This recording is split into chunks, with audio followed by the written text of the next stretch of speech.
नमस्कार, उत्तराखंड समाचार में आपका स्वागत है। मैं हिना जोशी छेत्री। आइए सबसे पहले नजर डालते हैं आज के मुख्य समाचारों पर। उपराष्ट्रपति एम वेंकैया नायडू ने कहा, मातृभाषा से नई पीढ़ी का हो जुड़ाव। हरिद्वार में देव संस्कृति विश्वविद्यालय में विद्यार्थियों से किया संवाद। देश की नई शिक्षा नीति को सराहा।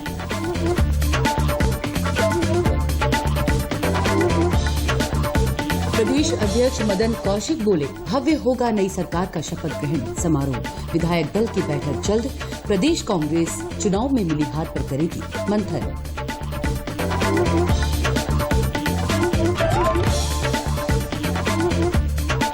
अल्मोड़ा में आज रंगोत्सव के साथ होली का समापन। बैठकी और खड़ी होली की रही धूम। आपातकालीन 108 सेवा ने की प्रदेश भर में 660 लोगों की मदद।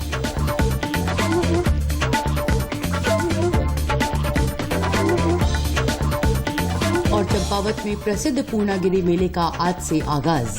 कुमाऊं मंडलायुक्त दीपक रावत ने किया उद्घाटन।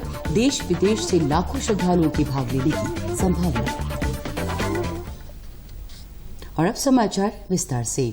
उपराष्ट्रपति एम वेंकैया नायडू आज हरिद्वार स्थित देव संस्कृति विश्वविद्यालय पहुंचे, जहां उन्होंने नव स्थापित दक्षिण एशियाई शांति एवं सुलह संस्थान का उद्घाटन किया और एशिया के प्रथम बाल्टिक सेंटर का निरीक्षण भी किया। इस मौके पर उन्होंने कहा कि हमारी प्राचीन वैदिक संस्कृति और मातृभाषा का प्रचार प्रसार होना चाहिए और नई पीढ़ी को अपनी परंपराओं और जड़ों से विमुख नहीं होना चाहिए। उन्होंने कहा कि नई शिक्षा नीति में मातृभाषा को बढ़ावा देने के लिए अधिक जोर दिया गया है, जबकि आजादी के बाद से भारत में लागू शिक्षा पद्धति पर मैकाले की शिक्षा का ही प्रभुत्व दिखाई देता है, जो हमें हमारी संस्कृति और परंपराओं से दूर करती जा रही थी। उन्होंने सरकारी कामकाज और आम व्यवहार में भी मातृभाषा के प्रयोग पर जोर देते हुए कहा कि प्रशासनिक कार्यों और न्यायिक कार्यों में भी इसका अधिक से अधिक प्रयोग होना चाहिए।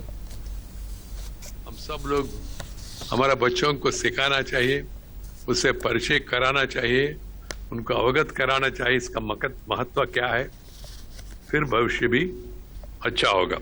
आजादी के 70 वर्ष बाद इस अमृत काल में आज हमसे यह अपेक्षित है कि हम अपनी प्राचीन शिक्षा पद्धति स्थानीय समुदाय में निहित ज्ञान को खोजे। स्थानीय समुदाय में निहित ज्ञान को खोजे। There is immanent knowledge in every human being, in our country particularly, who are influenced by this nature.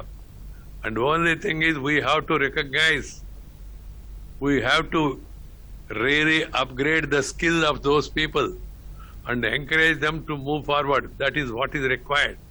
That's why the new education policy speaks of our culture, stresses upon the need to learn our mother tongue, learn as many as possible Indian languages, and try to gain knowledge. We should all make it a practice, my dear youngsters. Not only youngsters who are sitting here in front of me, but I am giving a call to the entire youngsters across the country that we must practice, promote, propagate our mother tongue. उन्होंने देव संस्कृति विश्वविद्यालय द्वारा शिक्षा के क्षेत्र में किए जा रहे प्रयासों की सराहना की। वहीं राज्यपाल गुरमीत सिंह ने कहा कि संस्कृति विश्वविद्यालय सच्चे अर्थों में देश और विश्व के कोने कोने से आए विद्यार्थियों के अध्ययन, अध्यापन और शोध के क्षेत्र में नित्य नई ऊंचाइयां छू रहा है। यह विश्वविद्यालय युग ऋषि पंडित श्रीराम शर्मा आचार्य जी की संकल्पना, उनकी वो मिशन और विजन का मूर्त स्वरूप है। Complete in itself. सच्चे अर्थों में देश और विश्व के कोने कोने से आए विद्यार्थियों के अध्ययन और अध्यापन एवं शोध रिसर्च के क्षेत्र में नित्य नई ऊंचाइयां छू रहा है। इस मौके पर देव संस्कृति विश्वविद्यालय के कुलपति शरद पार्थी ने कहा कि दक्षिण एशियाई शांति एवं सुलह संस्थान के माध्यम से हमें दूसरे देशों में भी अपनी संस्कृति का प्रचार प्रसार करने में मदद मिलेगी। दक्षिण एशियाई शांति और सुलह का जो संस्थान बना हुआ है, इसके अंदर जितने भी हमारे दक्षिण क्षेत्र के हमारे अन्य राष्ट्र हैं, इनके साथ हमारा संबंध प्रस्थापित होना चाहिए हमारी भारतीय संस्कृति इतनी फैली हुई है कि इससे पूरा रिस्क प्रस्तावित करके इनसे कुछ संबंध अगर बने तो ये सभी के हित में होगा, ऐसा विचार हमने किया और इस इंस्टीट्यूट को यहाँ पे शुरू किया। प्रदेश में नई भाजपा सरकार के गठन को लेकर तैयारियां तेज हो गई।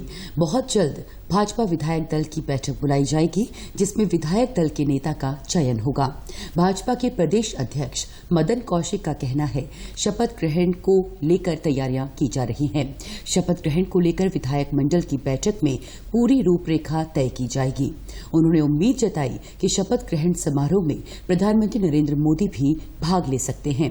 भाजपा के प्रदेश अध्यक्ष मदन कौशिक के मुताबिक अगले 2 से 3 दिनों के भीतर शपथ ग्रहण का कार्यक्रम तय हो सकता है। विधायक अधिकतर देहरादून में हैं, बाकी सभी लोग आज कुमाऊं में होली के पर्व के बाद सभी लोग उधर से निकलेंगे। तो मैं समझता हूं कि सभी को इस चीज की जानकारी है कि हमें अगले 2-3 दिन में सरकार को फॉर्म करना है, तो इसलिए सभी लोग देहरादून में आ रहे हैं। पहले भी हुई है शपथ ग्रहण को लेकर, एक भव्य दिव्य शपथ ग्रहण का कार्यक्रम होगा। इसके लिए एक बैठक पहले हुई थी और आज भी एक बैठक है। तो सब बैठक में तय करके बताएंगे। अभी तो बैठक लेकर कैसे होगा, कितनी बड़ी संख्या में लोग आएंगे, ये सब तैयारियों के साथ ही कर रहे हैं। अगले 2-3 दिन में जैसे ही शपथ ग्रहण का कार्यक्रम निश्चित होगा, उन शपथ ग्रहण के कार्यक्रम के साथ ही जो हमने व्यवस्था बनाई है, सभी जिलों में हमारे व्यवस्था वाले लोग जिलों के लोगों को निमंत्रण पत्र देंगे। बाकी अन्य राज्यों को और सब निमंत्रण पत्र तभी उस समय ही तत्काल भेजे जाएंगे। और मुझे पूरी उम्मीद है कि कई राज्यों के मुख्यमंत्री और प्रधानमंत्री जी, गृह मंत्री जी, राष्ट्रीय अध्यक्ष जी आएंगे। विधानसभा चुनाव में मिली हार के बाद अब 21 मार्च को कांग्रेस हार के कारणों का महामंथन करने जा रही है। कांग्रेस प्रवक्ता आरपी रतूड़ी का कहना है कि कांग्रेस की सीट भले ही बढ़ी हो, लेकिन फिर भी हम सरकार नहीं बना पाए हैं। इस मामले में 21 मार्च को प्रदेश प्रभारी देवेंद्र यादव और पर्यवेक्षक अविनाश पांडे की अध्यक्षता में बैठक बुलाई गई है, जिसमें हार के कारणों पर सभी पक्षों के साथ चर्चा होगी। 21 तारीख को हमारे जो अखिल भारतीय कांग्रेस कमेटी ने पर्यवेक्षक अविनाश पांडे जो महामंत्री हमारे ऑल इंडिया के, उनको पर्यवेक्षक बनाया गया। तो हमारे प्रभारी जी देवेंद्र यादव जी भी और तमाम हमारे जो वरिष्ठ नेता हैं वो एक समीक्षा करेंगे और जीते हुए हारे हुए विधायकों से समीक्षा करेंगे। वरिष्ठ कांग्रेस के जो नेतागण हैं उनसे समीक्षा करेंगे। कार्यकर्ताओं से भी फीडबैक लेंगे कि आखिर भारतीय जनता पार्टी से इन 5 सालों में लोग इतने नाराज थे। उत्तराखंड में महंगाई चरम पर थी, पलायन चरम पर था, बेरोजगारी चरम पर थी। आखिर क्या वजह रहा कि हम चुनाव हार गए? इन सब की समीक्षा करेंगे और ऑल इंडिया कांग्रेस कमेटी को अपनी रिपोर्ट देंगे। सूचना और प्रसारण सचिव अपूर्व चंद्र और अभिनेता आर माधवन ने दुबई एक्सपो 2020 के इंडिया पवेलियन में मीडिया और मनोरंजन पखवाड़े का उद्घाटन किया। इस पखवाड़े में animation, visual effects, gaming, comics, film प्रसारण और ओटीटी पर विभिन्न कार्यक्रमों का आयोजन किया जा रहा है। सूचना और प्रसारण मंत्रालय के मीडिया और मनोरंजन पखवाड़े के आयोजन का उद्देश्य इस क्षेत्र में भारत के कौशल का प्रदर्शन करना, वैश्विक सहयोग को बढ़ावा देना और निवेश आकर्षित करना है। अभिनेता आर माधवन ने एनिमेशन, विजुअल इफेक्ट्स, गेमिंग और कॉमिक्स क्षेत्र में भारत सरकार द्वारा विशेष ध्यान दिए जाने की सराहना की। उन्होंने भारत की प्रतिभाओं का पता लगाने और उनकी क्षमता बढ़ाने पर जोर दिया। अपनी तकनीक और कला संस्कृति को वैश्विक मंच पर प्रोत्साहित करने के लिए सूचना एवं प्रसारण मंत्रालय ने दुबई एक्सपो 2020 के इंडिया पवेलियन में मीडिया एवं मनोरंजन पखवाड़े का आयोजन किया। सूचना एवं प्रसारण सचिव अपूर्व चंद्र ने इस पखवाड़े का शुभारंभ किया। इस अवसर पर अभिनेता आर माधवन भी मौजूद रहे। ये मीडिया एवं मनोरंजन पखवाड़ा 18 मार्च से 31 मार्च तक जारी रहेगा। यह कार्यक्रम वैश्विक दर्शकों के लिए भारत के मीडिया तथा मनोरंजन उद्योग में व्यापार एवं निवेश के अवसरों को बढ़ावा देने का मंच भी है। Animation, virtual reality, gaming, comic, ये एक बहुत उभरता हुआ सेक्टर है। जो हमारे यहाँ आईटी सेक्टर ने जो लगभग 20 वर्ष पहले हुआ, वो अब इस सेक्टर में मेरे ख्याल से अगले 10 वर्ष में इसकी उपलब्धि होने की संभावना है। और ये एक ऐसा सेक्टर है जिसपे हमारी टेक्निकल स्किल्स और जो स्किल्स हमारी क्रिएटिव स्किल्स हैं उनका इंटरफेस है, और ये इसी इंटरफेस में हम दोनों ही कलाओं में हमारी उपलब्धियां बहुत अधिक है। अल्मोड़ा में पौष मास के प्रथम रविवार से गाई जाने वाली बैठकी होली का समापन आज रंगोत्सव के साथ संपन्न हो गया। रंग एकादशी के दिन से घर घर महिलाओं के द्वारा होली का गायन किया गया। पुरुषों द्वारा खड़ी होली गायन कर रंगों का त्योहार मनाया गया। कुमाऊं में होली की परंपरा काफी प्राचीन है। इसका प्रारंभ कालीन कुमाऊं चंपावत के चंद्र राजाओं के समय लगभग 14वीं सदी के अंतिम चतुर्थांश और 15वीं के प्रारंभ से माना जाता है। उनके राज्य विस्तार के साथ ही होली गायन अन्य क्षेत्रों में भी प्रचलित हुआ। चंपावत, बागेश्वर, अल्मोड़ा जैसे नगर क्षेत्रों की बैठी और खड़ी होली बहुत प्रसिद्ध रही है। प्रेम और सौहार्द का प्रतीक पहाड़ी होली का त्योहार पूरे उत्तराखंड में बड़े हर्षोल्लास के साथ मनाया जाता है। स्थानीय कलाकारों ने पहाड़ी होली की पहचान देश विदेश में भी बनाई है।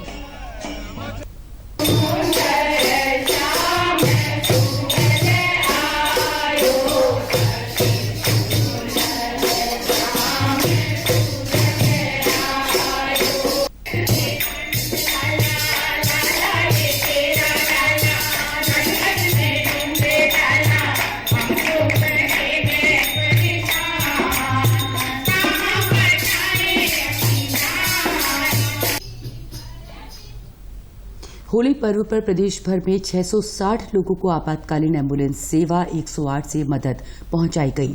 होली के दौरान सबसे अधिक सड़क हादसे हुए। इस दिन 108 में प्रदेश भर से सड़क हादसों के 105 मामले दर्ज किए गए।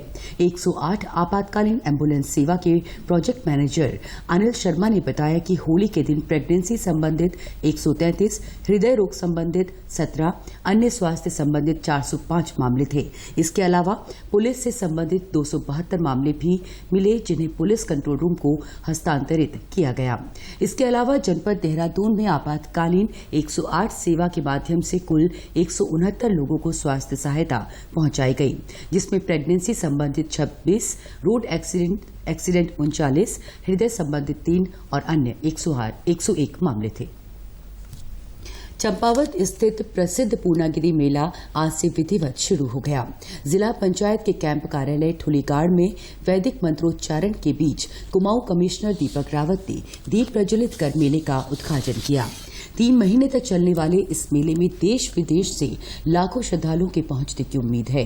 इस मौके पर मंडलायुक्त दीपक रावत ने कहा कि श्रद्धालुओं के लिए प्रशासन की ओर से यहां बेहतर सुविधाएं विकसित कराई गई हैं और आगे भी विकसित करने का पूर्ण प्रयास किया जाएगा। उन्होंने कहा कि इस मेले को राजकीय मेला घोषित करने के लिए एक प्रस्ताव दिया जाएगा।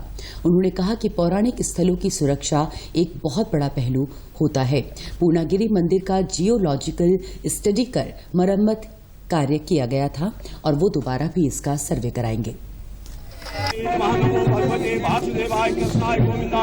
देखिए, आज होली की भी मैं आप सबको पहले शुभकामनाएं आपको देना चाहूँगा। पूरा कुमाऊं आज होली मना रहा है और मां पूर्णागिरि मेले का आज उद्घाटन यहाँ पे विधिवत हुआ है।